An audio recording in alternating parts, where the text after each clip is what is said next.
Hello, Internet. Welcome to Risky Rollers. My name is Carl, and with me, as always, on the desk, we have... I'm Mr. Laurence. How are you, Mr. Carl? Are you having a good time, Mr. Carl? I am always having a good time, especially when we hear talk about Warhammer. You like... Huh? Warhammer 40k. Warhammer! It's almost like we don't do this every week, Internet. Yep. If you like talking about Warhammer, then what you should be doing is pressing all those YouTube buttons, hit like and subscribe and the bell notification icon so that you know when we go live. Thank you very much to our event sponsors, to General Games, Baron of Dice, Miniature Scenery, Proxywars, and OP Paints. Yes. Who else do we? What else do we like you to do, Laurence? If you haven't already, of course, click the like button, subscribe, and then just always join the chat and talk to us. Where else can they fling money at us? Obviously, you can check our Patreon, and then that's the very best way to support us. So we can do all these things, and then obviously to continue to also cover different tournaments here in Australia. Yes, and if you like our events, specifically here in Victoria, then you can go to Risky Rollers events on Facebook. Dalton has been putting up some of the events for next year for dates, placeholders, and things like that. So check that out. Yes. Now, we're here again on a Wednesday night because we have part 2 of our little special primer of GashHammer Gaming's Shark Tank GT, which has been pretty cool. And lucky enough for us again, we've been rejoined for a second week in a row by Gashi himself. How are you, sir? Very well, thank you, mate. I'm making a habit of this. Mm-hmm. Yeah, did you have fun last time? I loved it. Yeah, very good. Awesome. Love talking about Warhammer, right? It's. I find it very hard to not talk about Warhammer, but you know, it's sometimes you got to have a hobby, right? Yeah. Well, look, my office, when we're all in, I think it's something like 60% of the people there play 40k. So the conversation generally tends to run to Warhammer, and the one poor suffering lady in the office who looks after all of my admin. I'm not quite sure what she thinks about it, but there you go. Well, if it's anything like my wife, she just like ignores it. It's like ignorance is bliss, right? Pretty much, yeah. So we had a bit of a primer last week. If you missed that, go back and check that out. Gashi runs us through the format, the way it likes to run, a bit of the history of Shark Tank and the circuit that leads up into it. But tonight, what we plan to do is take you a little bit more in depth into some of the players that are playing in the event, some of the top lists, and we might even have some special guests drop in a little bit later on.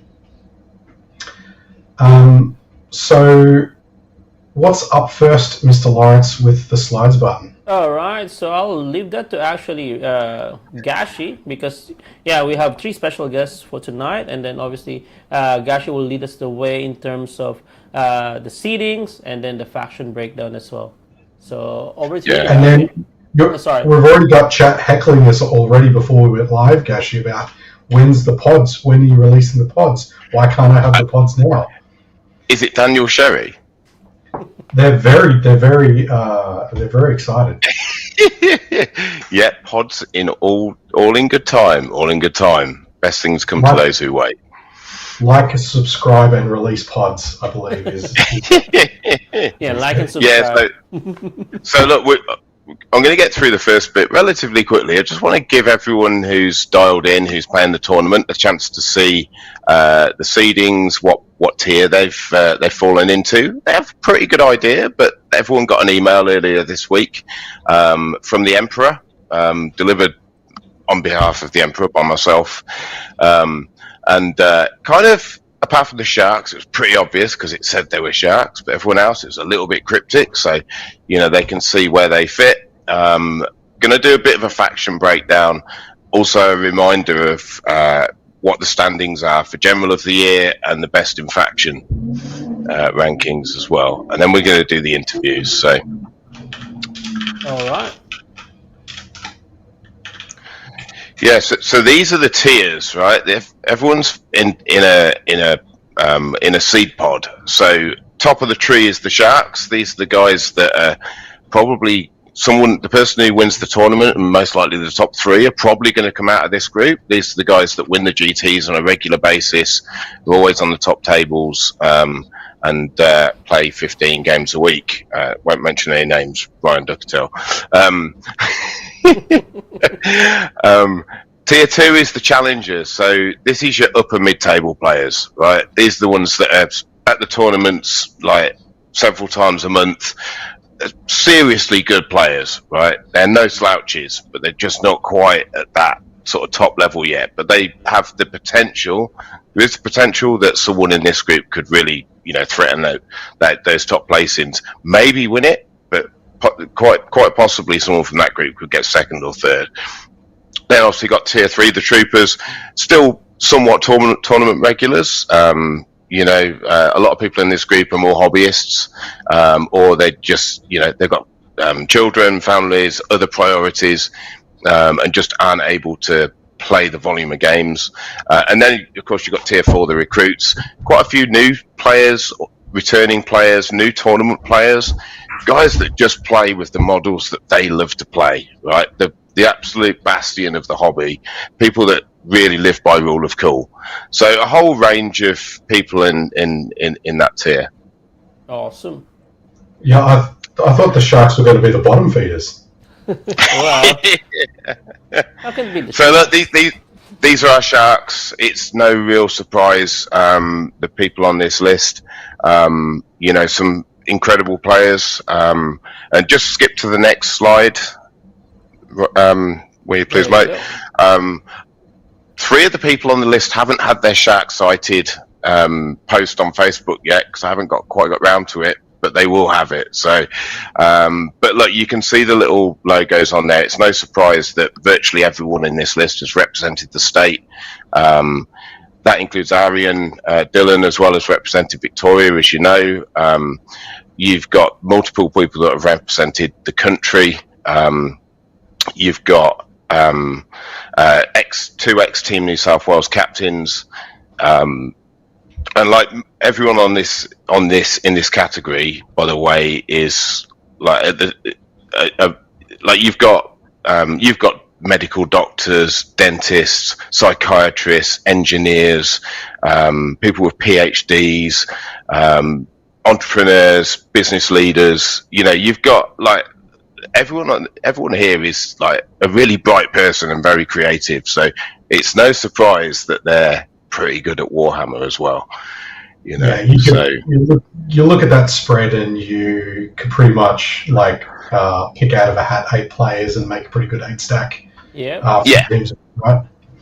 Yeah. You could go to WTC with 8 people on that list and have a pretty good time. You know, cool. Just sitting underneath them, we've got challenges. We've got the challengers. So, like, there are some seriously good players on here. People that are knocking on the door of being of getting into Team New South Wales, and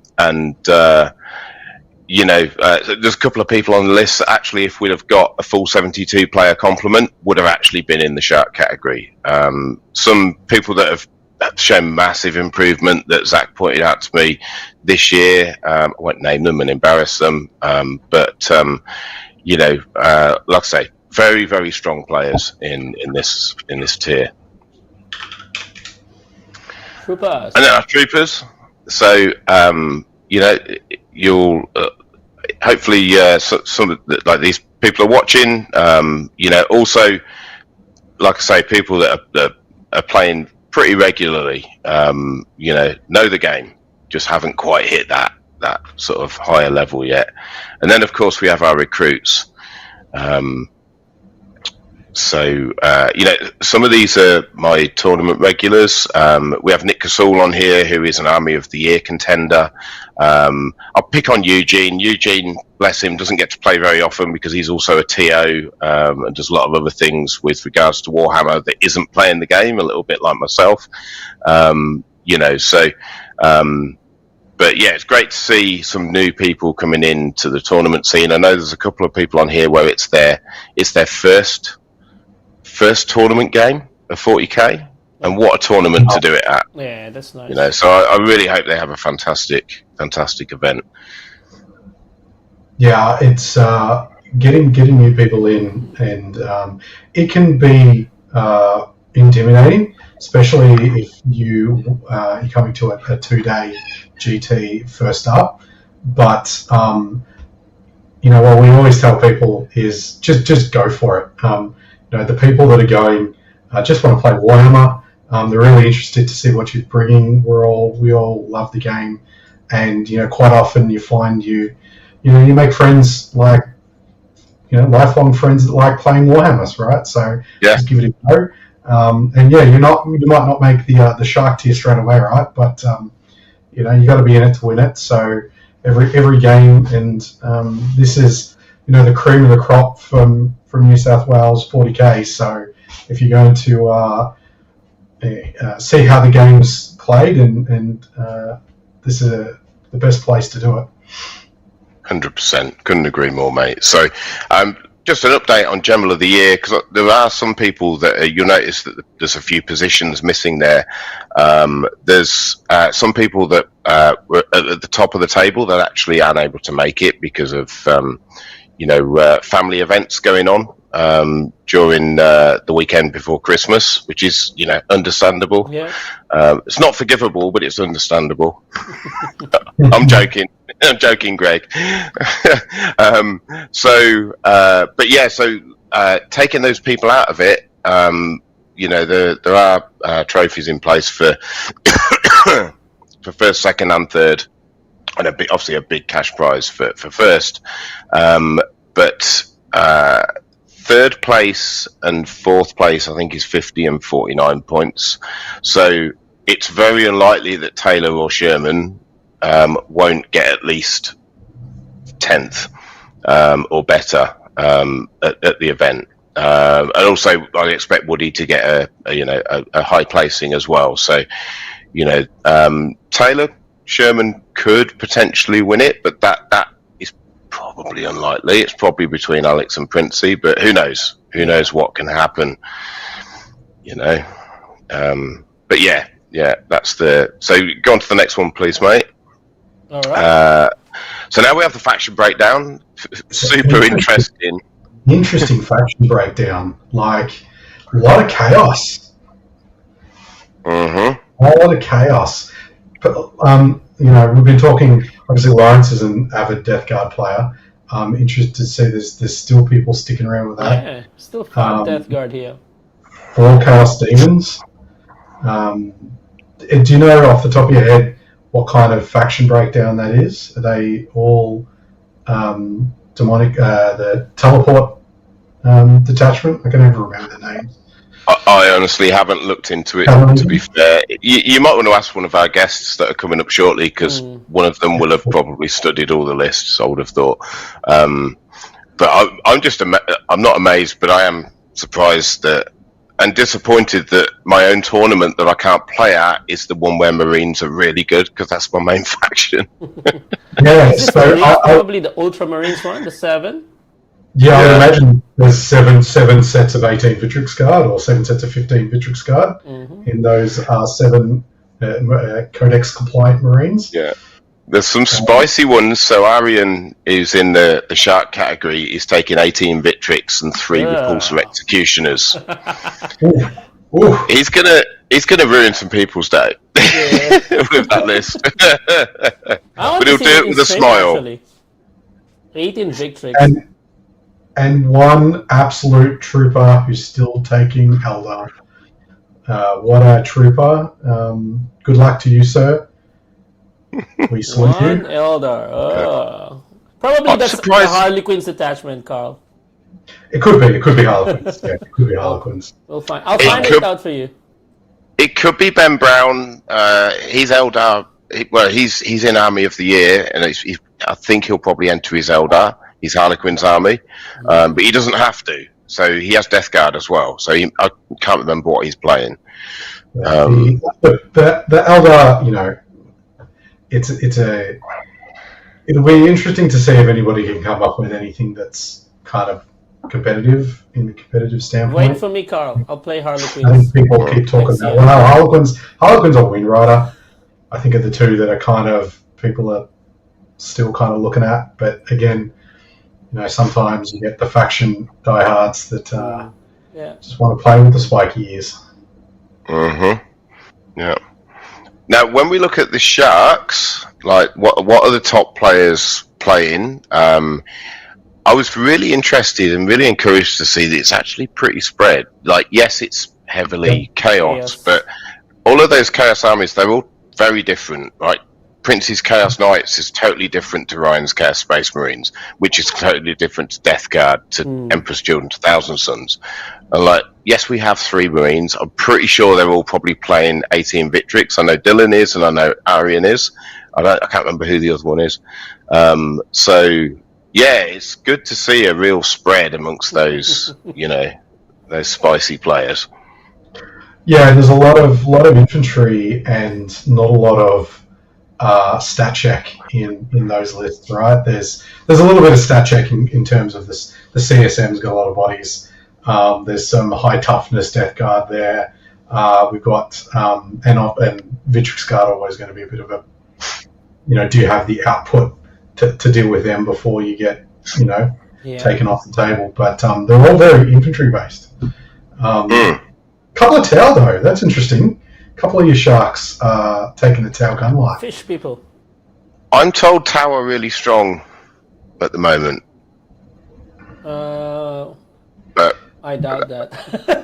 Well, obviously in the hands of a very good player, that would be a couple of very good players think that they are. So, I think once people work out how to resolve the shadow nerf of the stealth suits, because, you know, if you haven't looked at the data slate or the new updated points, the field manual,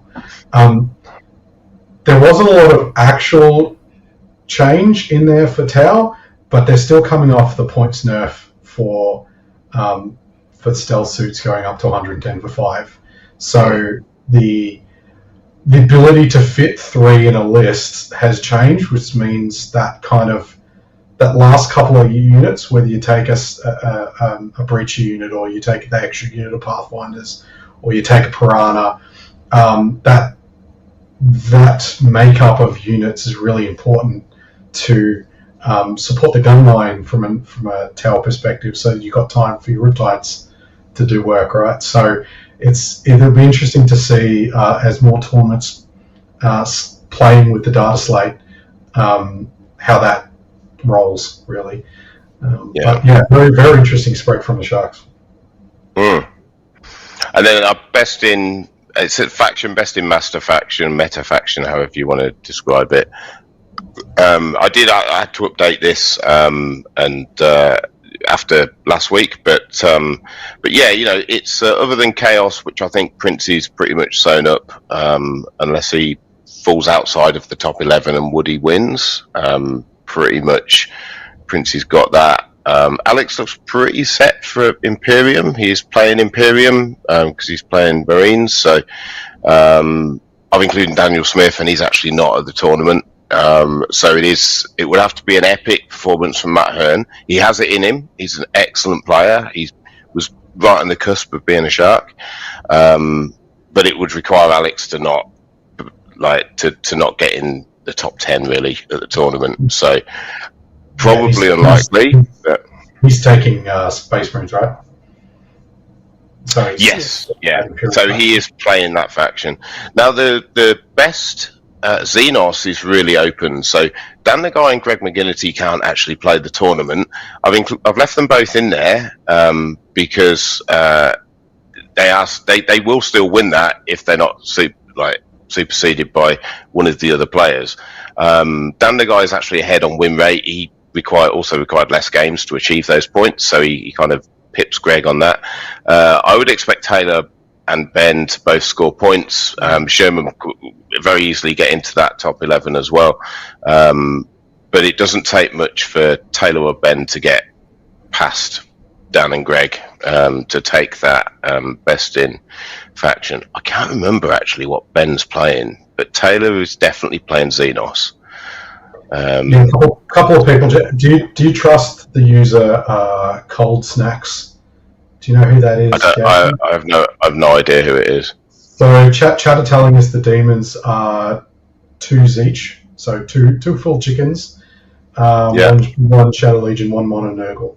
So even a bit of a spread there, right? And then apparently the Elder is Yunari? Question mark. What was that, sorry?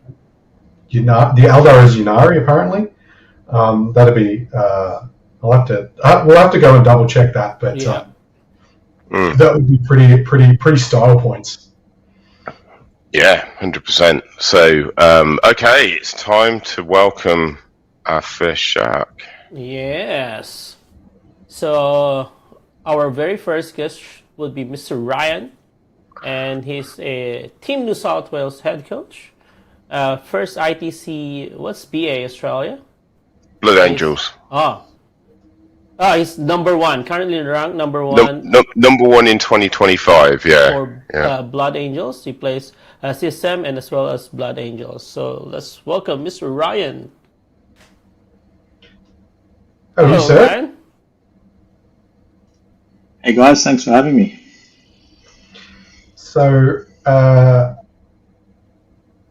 give us a bit of a rundown on your bit of background in 40k, sir. So I haven't been playing 40k for too long. I came to 40k sort of into 10th edition, so I'd say I've been playing on about 2 years now. I don't have any of those old edition bad habits. And then also can't really interact too much with the back in 8th edition days. All these things were mega broken. But yeah, I've been playing pretty hardcore since then. Like when we started playing 40k, we jumped into it pretty hard. Founded a Newcastle-based 40k organization called GashHammer. Basically, it just started out as a bunch of mates, like playing 40k in a friend's kitchen, and then sort of struggling to find space to get tables and bring more people in, and sort of expand the group that we're playing with. So we expanded it to our back, the 3 garage door shed in the back of our premises, which we now call the shed. And slowly over the last sort of 18 months, the Warhammer side of the shed has significantly taken over the rest, and now it's pretty much just all Warhammer. Mm-hmm. I suppose you just highlighted every person's office shed slash, especially in this, extends to Lawrence's entire house and car at all times. Yeah. So yeah, we can sympathise with that, sir.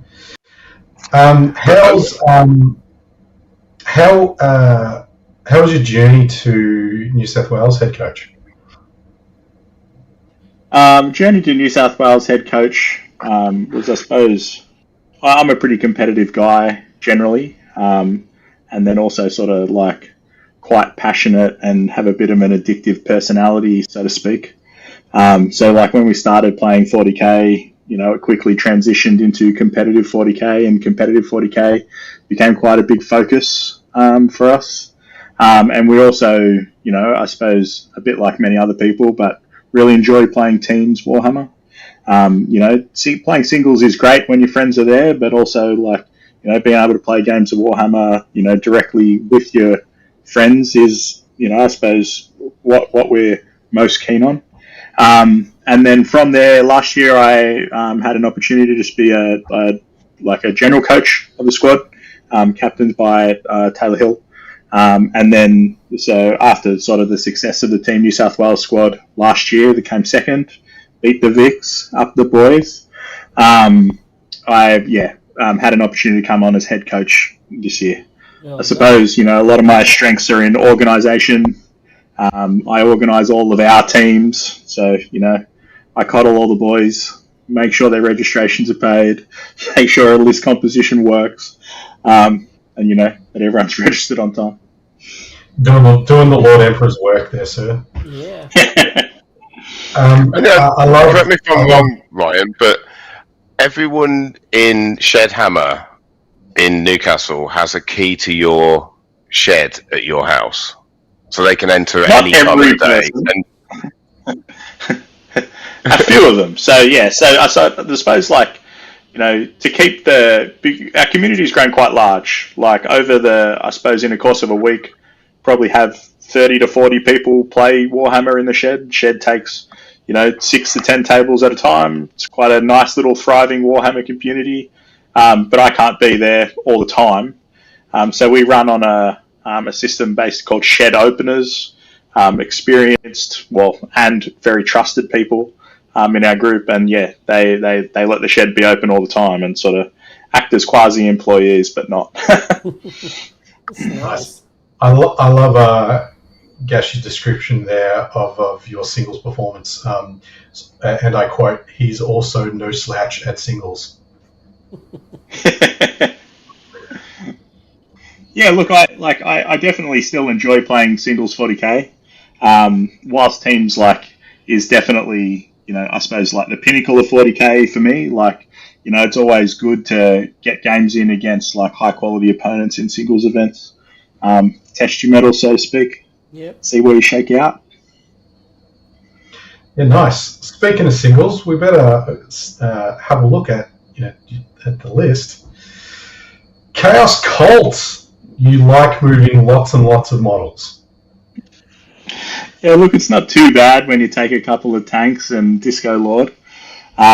There's a version of this list that's 200 odd models, and that is definitely hard on the back after 5 days. Chaos Cult is, I think, personally a bit underrated. There's lots of spice in Chaos Cult. Get access +2 to move, +2 to charge, and 4 rerolls, hits and wounds. So before you know it, those AC/DC that are sort of mediocre in Renegade Raiders look pretty spicy in Chaos Cult. And they definitely sort of turn into, from more just gum up the board things to things that just wipe stuff off the table. And then, the vibe with I like playing melee armies. I'm a purveyor of the fight phase. And when you're running around with 21 unit models, a 21 model unit, you can get quite a lot out of that. Yeah, so for the people listening and only half watching, we'll just quickly buzz through the list. We have Cypher himself, 3 units on Dark Communes, Lord Discordant on his steed, Terminator, Sorcerer in Terminator armor, Vashtor the Archfane, 4 units of Chaos Mobs, 2 units of Traitor Guardsmen, and 2 Predator Annihilators. Is that a little bit less shooting than you sometimes see, or just the 2 Pred? Sometimes you see a Chaos Vindy or something like that?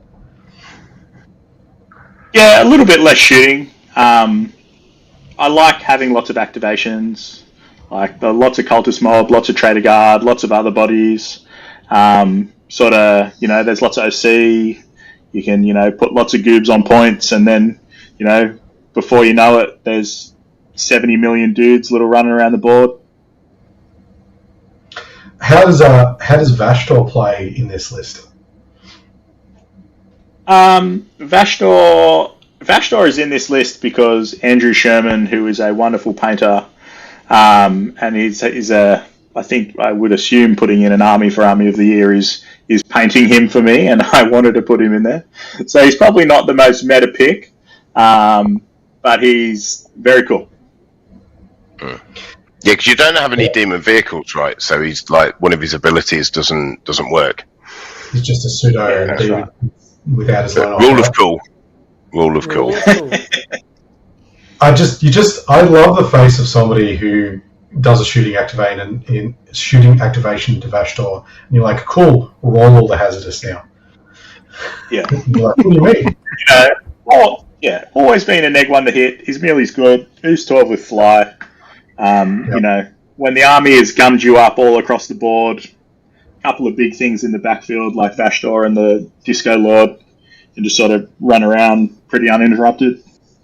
Yeah.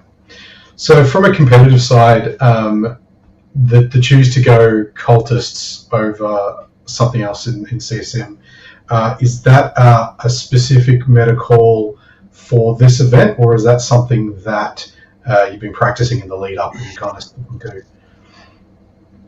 I've been playing Chaos Cult for a long time. I've been probably playing Chaos Cult as probably like my main go-to detachment and army for probably the last 6 months, at least. Yeah, prior to the last WTC. Yeah, I've been playing for a long time. It's like it's very strong. You know, not a lot of people like it would be probably more represented in the meta if people wanted to go and build and paint 150 odd models. Like I think the hobby lock of that list probably keeps a few people away from it. But yeah, with a bit of practice, it's got a lot of legs. We couldn't tempt you back to the blood with the new detachment. Yeah, new Blood Angels is sweet. I've definitely been practicing some Blood Angels in the background recently on the back of the new Grotmus detachment. It's definitely better than Lag. It's back in. Lots of things that probably didn't have a bit of play now look like they had a little bit more play in the new detachment. You know, foot DC, a back Gashi from the old days of putting 2x5 foot DC in a Rhino. Not that you can put them in a Rhino anymore, but foot DC are definitely sort of in. And then like niche things like 10 Assault Terminators with Thunderhammers and Shields. Who would have thought?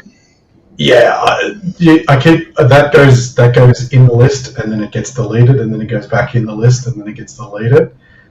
It's like the attack strength 9 AP 3/2 damage. Yeah, it's pretty nice. It's pretty nice. So can you give us one list or archetype that you're kind of hunting for, that you've really kind of leaned into, or one that you kind of don't really want to face into and you'd like to dodge if possible? I suppose this list with so many bodies and things, it's generally a bit of a take all comers list. It's quite aggressive. If you have a shooting list, this will 20 it. But I'm definitely worried about Vitrix. I'm super not keen to play that. And I'm quite happily keep away from Chaos Knights. Yeah, they haven't. The Vitrix Guard melee profile would have an interesting time into the ACDC. Do they mathematically get through the unit in one activation? No, Vitrix don't kill an ACDC brick in one go, but anything that can sort of fight on death and interrupt or AOC is not a good day for the ACDC. Mm-hmm. Yeah, the damage is not too bad. I think people underestimate the ACDC damage a little bit too. Yeah, for sure. All right. Shall we move forward? All right. I think. Thank you very much, Ryan. We'll get you back a bit later to ask you what's on your desk, so you can show us what you've been working on. But our next guest is also a very well-known person. So Thanks, we are to welcome Mr. Alex. How are you, sir? Good. How are you all doing? We're very good. So he is our Papa Chadwick. So I actually get to know. I was going to say that's autism, baby. That's the memory right there. History for me. I started my tournament run at the start of ninth, like right at the start. I remember because I was playing casually in 8th Ed and got really excited and made 3 converted Vindicare assassins called Vindicari. you got them all ready, and then 9th hit, and it's like, boom, fuck you, you can only run one now. So like, okay, cool. So that was my entry to 9th. I've been playing a bit. I was lucky enough to kind of have my third ever event be in VTC, where I met Eric and I met Liam and I met a whole bunch of other people, Jeremy, Martina, everyone else, and they all kind of took me under their wing. So I skyrocketed very fast, and not just from myself. Obviously, there was an eagerness there, but it was mainly from the people that I surrounded myself with and who helped me. So kind of pushed myself, to the limit, and started playing some games and having some good results. That's me. And now I do events, but yeah, Gashi does them as well. We both kind of smash out the Sydney side. I'd say that in terms of singles events, it's him and I that are really kind of pushing it. So we feed off each other in terms of cadence structure, how we want it to be perceived, and the level of success that they do. 100% win rate leading up in GHG events. There's no pressure. Look, I mean, it's easy when you're just versing people like Princey, right? Like, who cares? I think his only losses to me, his only loss is to me in that event, and that was, he could have easily won that one. That was just, we worked out that he just plays that game a bit differently, and that will change. I don't want to verse him this time, to be perfectly honest. Shit's all aside. I just want to avoid that matchup if I can. So you've also participated in Team Australia. What's your experience like there? Good. It was a while ago now, but I love Michelin. That was so fun. I actually climbed the tallest chapel there with Dean because we had some free time. Did a whole bunch of races on the scooters as well. I saw Soli eat shit when he fell. Basically on the cobblestones. That was really rough. He was in a lot of pain, actually, to be fair, but also we were all laughing. It was a good experience. Yeah. It was a good experience. Really cool experience. Cool. Yeah. All right. Well, let's see what you're playing, because you're in the box seat to take out Best General. So Yeah, you guys were saying that all 7 are Victrix. Fuck Victrix. Who cares? I need to make a correction. 6 are Victrix, and then the 7th is Alex. And he's bringing Adrax, Vulcan, Biologist, a Lieutenant, and a Combi Lieutenant, Lone-Op Combi Lieutenant. A unit, I assume it's 5 Assault Intercessors and 5 Intercessors. 6 Blade Guard veterans, a brick of 6 Eradicators, 2 units of Infernus Friends. Are they 5s or 10s? Yeah, 5s. 5s? And they get two lots. They get 2 OC, right? Because Adrax or Vulcan's on the table. Vulcan, yeah. Vulcan, yeah. 2 ATVs, 2 Land Raider Redeemers. Yeah. So double Flamer Boys, and 2 Stormspeeder Hammer Strikes. So what gets you gravitating to, in a world of many capes, many Victrix Guard, what gravitates you to the Sullymanders? I started painting a model because my backlog is just Marines, and then I was like, oh shit, this is kind of cool, and then decided to bring them and then make it work with the models that I like. That's legitimately the reality. There's not much more thought outside of that. I've obviously made optimizations to try and make this as good as possible.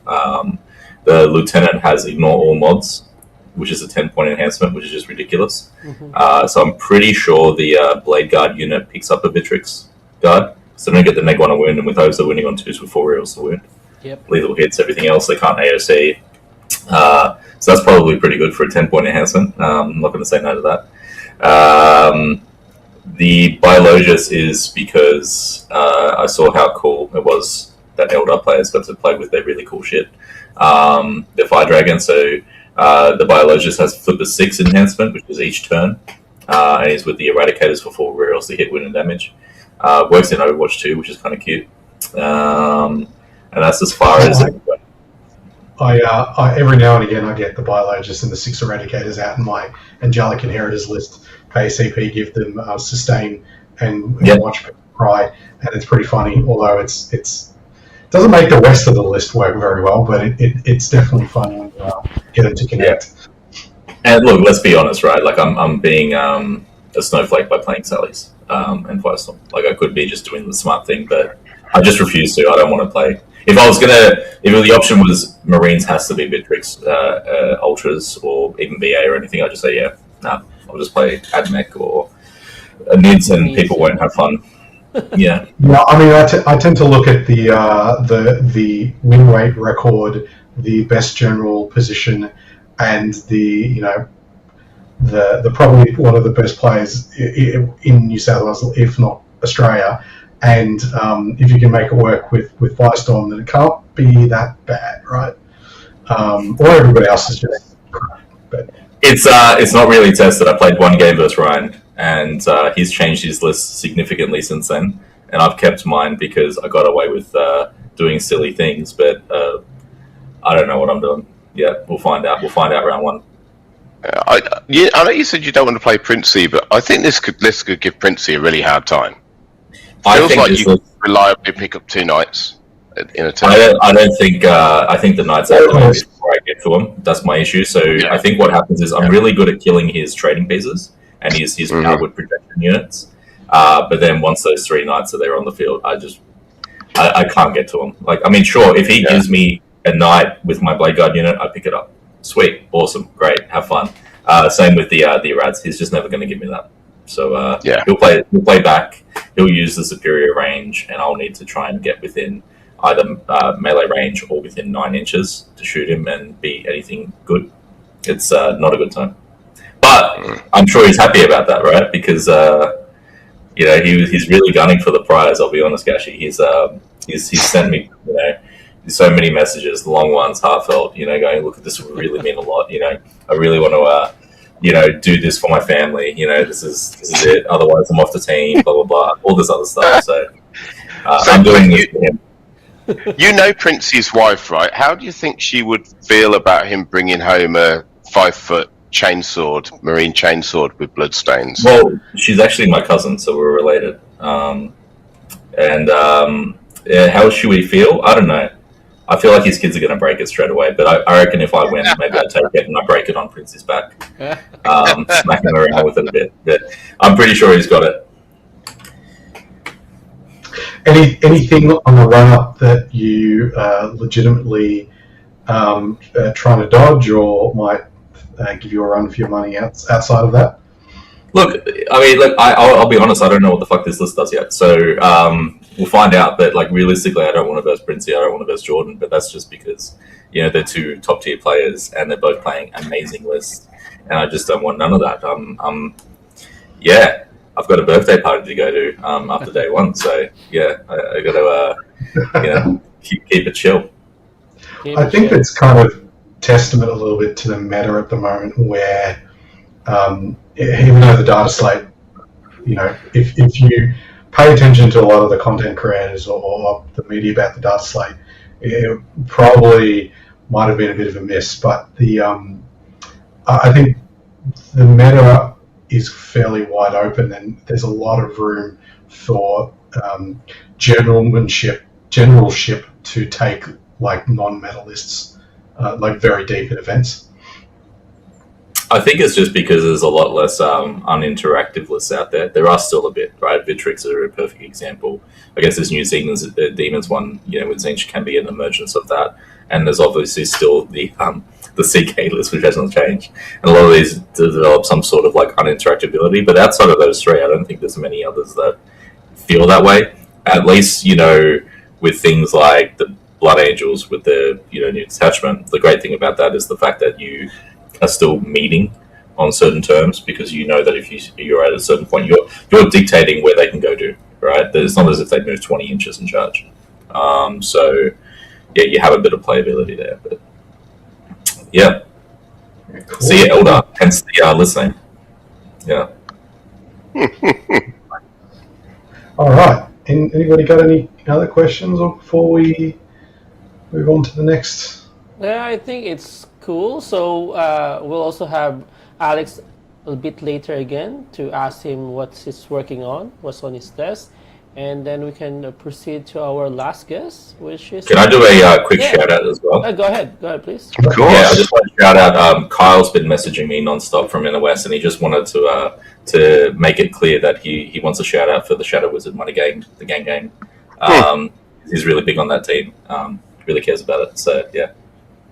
I think we should shout out Kyle generally just for being just a generally good egg, like all the stuff that he does within the West Hammer, and not just him, but all the rest of the team that run those events. Like I went to one recently. They're such good guys, and they're providing a platform for a lot of people to get experience and to play and to get coaching. You know, they are actually local heroes. You know. Yeah. I spend as much time as I can with them because they're all just eager and great people, right? But yeah. Awesome. Thank you, Alex. We'll have you back a bit later. So, onwards to our next guest. Let's welcome Mr. Princey, Nathan Princey. How are you, sir? Hello. Yeah, I'm good. How you guys doing? We are very good. So, Princey is currently 10th in ITC Australia. Is this, I think, the overall? So Princey was the first person to register. He was the first person to get a shark sighted. We had an RTT since then. He's now first place in General of the Year, just ahead of Alex by a few points. So this is a little bit out of date, but everything else is correct. Well, he's also a Team New South Wales veteran, a multiple GT winner, and then he's currently second in terms of the General of the Year for this particular event that Gash is running. And he plays World Eaters and Chaos Knights. So you had the privilege of listening to the other two, the first two chaps give their intro. So you got big shoes to fill. So tell us a little bit about yourself and your Warhammer journey. Got to start. After I had to sit here and listen to this in Glazos, just talk and talk. Man's very upset after our game at GashHammer the other week. I don't know what to say. But my Warhammer journey is the same. It's the boring one. It started during COVID, and just sort of cranked it out and got addicted like the rest of us, and just sort of haven't been able to put it down. Yeah, nice. I think that's played a big part, you know, for all the bad things that come along with COVID and lockdown. It's definitely put a bit of fire in the Warhammer community and increase the numbers somewhat. So it's everybody you kind of ask has got a similar story, which is great. And now we're seeing, you know, more and more players from that era now getting into competitive and coming to events. You know, we've seen our numbers in here in Victoria go up. So yeah, I think it's a boring story, but it's a great story because you get more great people to meet and play Warhammer with, right? Yeah, it turns out that when you've got an extra 45 hours a week at home, painting models pretty good. It's easy. Indeed. Yeah. There's only so many runs you can do through Pornhub, right? I'm sure you've got a lot of bookmarks open, Gashi. I'm sure you have a lot of bookmarks open. All right, let's hit the list. Oh, Mr. Princey. So Gashi spoiled it a little bit earlier when he was giving the other boys shit. But we've got Infernal Lance. We have 3 Knight Despoilers with double Gatling. We've got 2 Carnivores, 1 Stalker, 3 Boost of Nurgle, 2 units of Nurglings, and a unit of Plague Bearers. This is as cookie cutter since the slate as kind of Infernal Lance gets at the moment. Talk us through how you feel about it, Princey. So pre-slate, I stole the Team Sweden list and just played a shitload of games on that. Was crashing that out. Loved having Roddy. Roddigus is the man, and it was doing really well. In the slate, the points got real weird, and like you can fit Roddy, but it's a bit awkward. You kind of lose a lot of the stuff, and just kind of didn't really work out. And so then I went deep into my brain and stole the new Team Sweden list and removed the Nurgling. So that's what this is. So playing out the episode, it's been really good. It's just, look, there's 3 Gats, that will hopefully outrange you, and then while you deal with a bunch of bullshit standing on objectives in front of them. Yeah. How's it? Have you had many reps without Rodriguez? 4. So little light on, but it's felt good. The concepts are the same. It's just a little bit less scammy than it used to be. Yeah, right. So what are you hunting? Have you had a chance to look at the at the list yet? Who's in your sight lines? Who's in your Gatling, sight lines on the weekend? Well, I think there's like some weirdos Firestorm list that is just the easiest win at the event. But other than him, I think I'd like that one, round 1. I think he's in the tier 4, so it'd be good to get him in my pod. And then as long as I can dodge Jordan, that will be okay. And anything else you're really scared of? I think this has play into literally everything, to be honest with you. The new chicken lists so Jordan and Josh Brody are both running are just kind of terrifying, and they take away a lot of the agency of my army. They're the ones I'm scared of. The others, there's some that are tougher than others, but like in general, they're all playable. And so, for the audience, when you say chicken list, that's Warlord's Fair? No, Scintillating Legion. Scintillating Zeech chickens. Yeah. So, are they running 4 bigs, like 3 Kairos and 3, or? Yes. So the best version which Jordan's on is so Kairos, 3 chickens, and Be'lakor, and the Winged Demon Prince, and then like 4 chaff units, but it just doesn't matter. Like it slams, it does so much damage. Yeah, the pseudo indirect flat 3 damage upgrade to the Fate Weavers is pretty nuts. Yeah, average 18 damage into a big knight for the record. But yeah.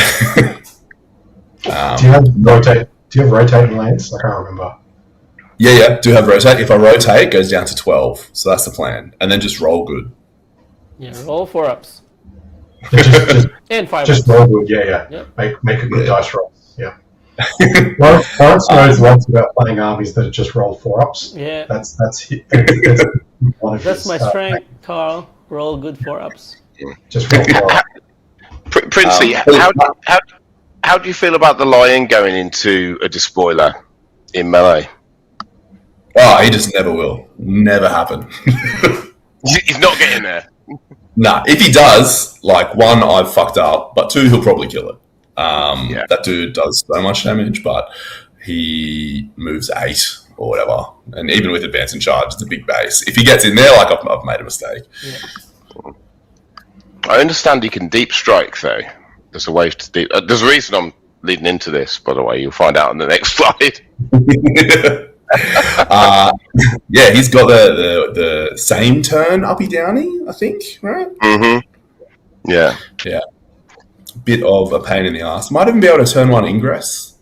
Is that how that works? No, it would be a turn. I'm not sure, but I think it's a bit of an edge play, right? You've got to uppy downy him, get within 9, and then bank on a 9-inch charge.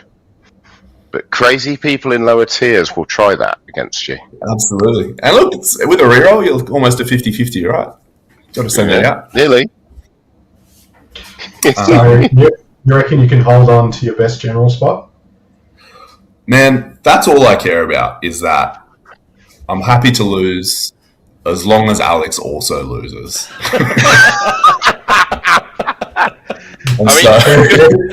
There was also a question about... just to spice it up a little bit, I just want to add that the chainsword now, thanks to Jeff Carroll, has a purity seal. Oh, that looks so sick. It's fucking cool. It's amazing. I'm quite sad that it's got to leave my house, but I will get like space in my office back when all of this 3D printed shit gets out of it. So, on behalf of my toddler, how durable is it?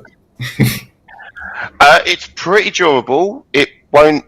You can't sword fight with it, but it's actually pretty durable. The Thunderhammer's not like you can't fight with the Thunderhammer; it will break. But Yeah. All right. All So, right. What's up next, Miss Laurence? I think it's time for Mr. Gashi to talk about his pods. Cool. So we'll have Nathan also back a bit later, so we can have all our guests all together, and then also show us what they are working on if they have something on their desk. So thank you again, Princey. We'll see you a bit later. Easy. See you guys. Cheers, Princey. So this is the bit everyone's been waiting for. I know Daniel Sherry is desperate for this. I'm kind of hopeful that, because I know he has to get up early for work, I'm kind of hopeful that it's too late and he's had to go to bed, but I sincerely doubt that. He's still there. He's still in chat. He's just. Oh, is he? It's about every second or third message in the entire chat. Yeah. Let's put him out of his misery. All right. Should I show it now? Yeah, sure. All right, go. So here we go. Here's the pods now. Mr. Gash will release these in due course on the Facebook page, so keep an eye out for that. They're a little bit small, so now's the time to get your print screen ready and take a screenshot and have a bit of a look-see. We won't go through all of the pods.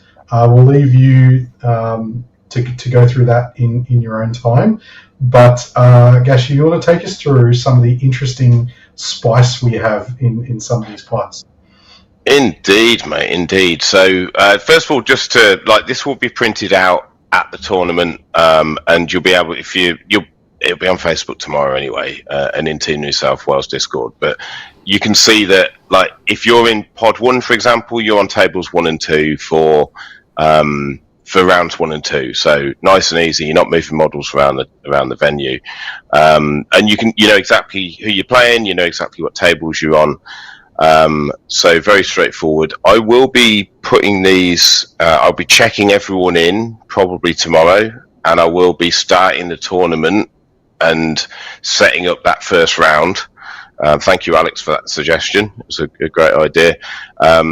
So that it reduces my admin on the Saturday, because I've got to put all these matches in manually, and I only probably want to do that once on the Saturday for round 2. So look, there's some pods where you look and you're like, okay, that tier 1 player is probably almost definitely going to win that pod. I will say that the way it's worked out is that if you're tier 4, you will never have to play the tier 1 player in the pod phase. If you win both of your games in the pod phase, you're going to play a tier 1 player in round 3. But you know what? At that point, you've earned it. So we're kind of protecting the newer players, but also making sure that those top players don't meet each other too early in the tournament and kind of make it a non-event for them. Spicy pods, there's quite a few. So, pod 4, House is an amazing player who's represented Team Australia, but Michael Higgs is a really tough opponent, right? So I expect House to win that one, but Higgs is no pushover, and he has the ability to turn that one over and give House a bad day. Ben Cookies, he's got Oscar Dyer in round 2. Oscar's an amazing player. He's a lot of improvement in the last year or two. So, again, Ben's favoured, but Oscar could take that one. Ryan is going into Rob Reimers in round 2.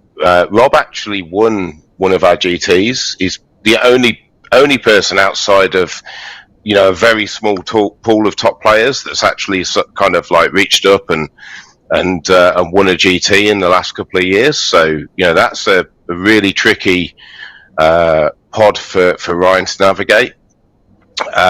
We then have, who else? So Arian, pod 11. Arian's got Tim in his pod. Tim's super solid player, right on the cusp of the top of tier 2. That's a very tricky match for Arian. Sherry into Flano. Again, Flano is a great player. Also improved a lot. Could definitely go on to win both matches in his pod. Again, Sherry's favoured, but it's not straightforward. And then the rest, pod 13 through 15, super tight, because what you've got is people that were at the lower end of tier 1 going into people at the higher end of tier 2. So these are people that are very evenly matched, right? So Pete into Matt Hearn it will be an incredible game. Challen into Sherman, likewise, the both very, very evenly matched players. And Bren's an amazing player hailing from Wollongong. Is one of the travelling players. But arguably the best player in that locale. But Nesta just took out, I think, second or third at GashHammer.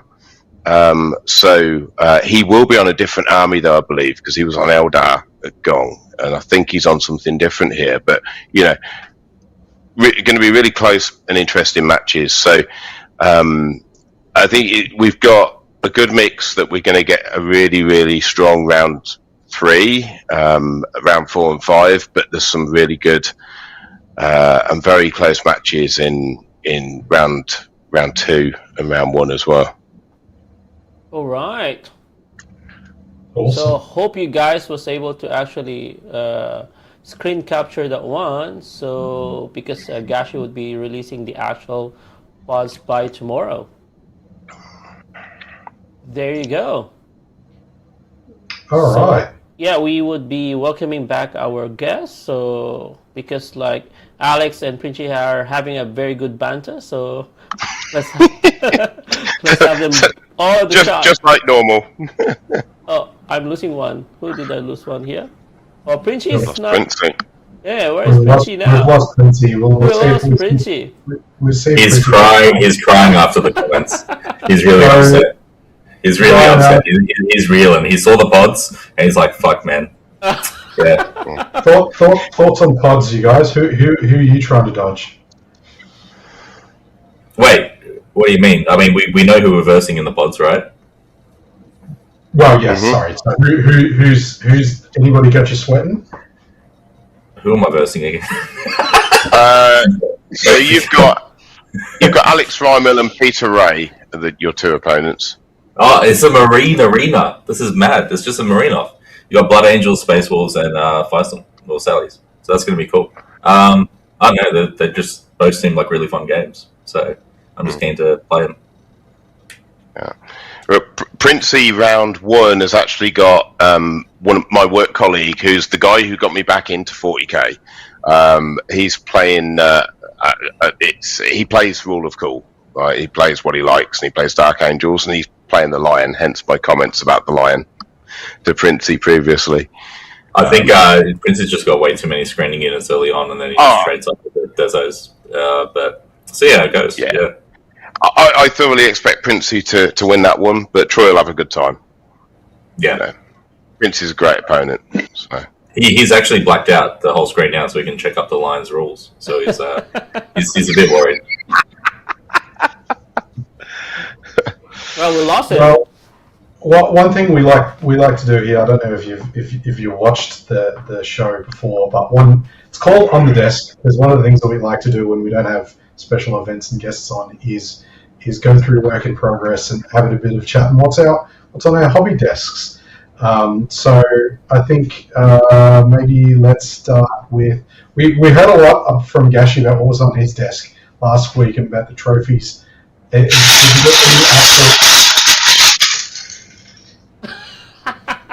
What's off your desk, I guess? Who knocked that shit off? Matt. that might be Princey. That is Ryan. Yep, that's right. Oh, there you go. Whoa. So that's 80 Creed. We apologise for anybody that's got headphones on. And Ryan. Alright. So Ryan's got lots of plastic on his desk. We won't make him go through each individual model one by one. There we go. We've got some Abaddon. Very nice. Very beautiful Abaddon. Very good. Alex, what's on your desk? A bunch of Marines. Shut up, Ryan. Jeez. Stop moving these models now. Look, it's hard to see. like Marines, basically, rush painting it. And because I knew this was coming, I thought it'd be funny, so it's a shoe. There you go. You know the shoots go on the floor, right? I physically put it on my desk just for that. Or is that your drinking shoe? Is that a drinking shoe? Is that your drinking shoe for the weekend when you? I'll bring it. Here's the deal. Alright. I'll bring it if you guys record both of you drinking from the same shoe. Well, if you win, And Gashi as well. No. I don't have to win. No. I don't have to win. We just do it. Laurence will totally do that. Well, I can 100%. ask Dalton to do that. No, me. I think there's four of us. It's us and it's Gashi at the same time. Yeah.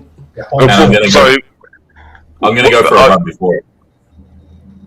What's this? I missed that because someone's pointed out that someone's in two pods, and I'm like frantically trying to figure out what it is. What have you promised for me? A shoey. That Laurence agreed to do a shoey. What's in it for me, Mr. Alex? I can do that. I'm not doing a shoey out of your running shoe though. You guys offered me to do it, so I said, "Hey, I'll do it if you guys do it." So the benefit of you is that I get to do it. Okay, we do that at the end of day 2 on a Sunday, yeah? Lucky here at Risky Rollers, we promote responsible consumption, and we'll see how we go. Laurence, In the car park, done. What's on your desk? Oh, what's on my desk? I got a couple of noise marines that call actually finished painting. So I'm just trying to do some what do you call this one? More dry brushes and some dusting. Some pigment brushing. Yes. Yeah, I'm dusting them, so they would be ready to go next year. How about you, Mr. Carl? More of my Emperor's Children? I have the last model that's currently at my house being painted. It has most of the undercoat on it from a Lord Exultant. Awesome. And then see if any other models magically end up here. But we've got also. I'm speaking of Terminator. We're talking about Terminators before. I really want the Terminator, the Iron Hands Terminator detachment to be good. So I bought the model. Yeah, Happavernite. And so Kanakvar, he reads really good on paper, and then you realise you've got to take like a bunch of Terminators for it. So if I buy it and I hope really hard, then maybe that will become good. So that's next. Can I make a suggestion? Sure. Hammer of Avernite is really good, right? Like it has really good strats, but if you put them in Stormlance, you can move a guaranteed 17 inches turn 1 and charge with the Terminators. And you can still have Kanokvar leading them. Yeah, but then why don't you just play like Ultramarine Stormlance? You don't get the auto 6, and you don't get you have a different reactive move, but yeah. Yeah, I know it's like when you do that. That's why I like playing Blood Angels, because then I get to play the good detachments that aren't Gladius and Stormlance. Yeah, that's fair. I don't feel bad for not having a Storm Raven. All right. Yeah, so since Princi is actually he's out of the call, so I just replaced him with our logo. And then thank you very much, guys, obviously for guesting. And then before we actually travel there this coming weekend, me and Dalton, any parting words from you, Gashi? When people have the same name and sign up for this, and one signs up for the tournament and another doesn't, and then the one that hasn't signed up gets told by his friends that he's playing, and he then calls me and says, I didn't remember signing up, I need to drop. And then I drop them, and then the one who has signed up, who I've never heard of, but is a real person, then contacts me and says, why have I been dropped? Causes so many problems. So, like, if you didn't sign up for a tournament, Stoney, don't tell me to drop you. I'm only joking. It was pumping way too much that time. Wow. Call down on the internet. No, this is like, blimey. So, yeah, could have been resolved by me checking the emails, I guess, but, yeah. So, yeah, just to let everyone know that I have a error in my spreadsheet. Someone is in a pod twice. I'm fixing it right now, and it won't change much of the pods because it's one guy in tier 4, and it'll just slightly change some of the tier 4 and tier 3 matchups. That's all. So that's how I do my color commentary on the internet with during games. Is that you just keep going and then the internet will correct you. It's fine. Yeah. Everybody else picks up on your mistakes, and it's great. Yeah, and thank you. Who was it? Tim Wallace. Thank you for finding that out. That was well spotted, and I'm quite annoyed that I didn't spot it myself. And Tim's not even playing. So there you go. He's here for Laurence. It's Awesome. here for Laurence. Yeah. Well, any parting words from you, Mr. Ryan? No, good luck on the weekend, everybody. Hope you have great games. Cool beans. And then Mr. Alex. No, I'm all good. Keen to see everyone. We'll have some fun. I'll see you guys Friday. All right. And then that's it, Mr. Carl. Maybe we can thank our sponsors and then obviously say goodbye to everybody. The first sponsor we like to thank is you, chat, because you are the bestest, and you love pressing those YouTube buttons. So if you can press that like and subscribe, it helps us a lot. Thank you to our patrons. If you want to fling us a few dollars, helps us keep the lights on, helps us talking about the game that we love. Check out our Patreon tiers. If you want to come and chat, look at Discord. If you like our events, go to Facebook, Risky Rollers Events. If you search that on Facebook, our placeholders for next year have started to go up. Thank you to our event sponsors, General Games, Miniature Scenery, Proxywars, Dice, Baron of Dice, and OP Paints, who are our hobby paint sponsor. Thanks to them. Without them, we can't do events, so that is fantastic. And I think I've remembered all of them. The guys will be up streaming from Saturday, probably bright and early. Yeah. So keep an eye out for when that gets streamed. You've just seen all of the tasty matchups that could possibly go on. So we look forward to that. And most of all, thank you, Mr. Laurence. Thank you, Mr. Carl. Thank you to our guests again. It's been great to have you for the last couple of weeks. Yep. So thank you for giving up your time, and good luck on the weekend. And I think, Mr. Laurence, with that, we'll probably say goodbye and catch you next time. All right. Goodbye, guys. Thank you very much. Cheers all. See ya. See ya.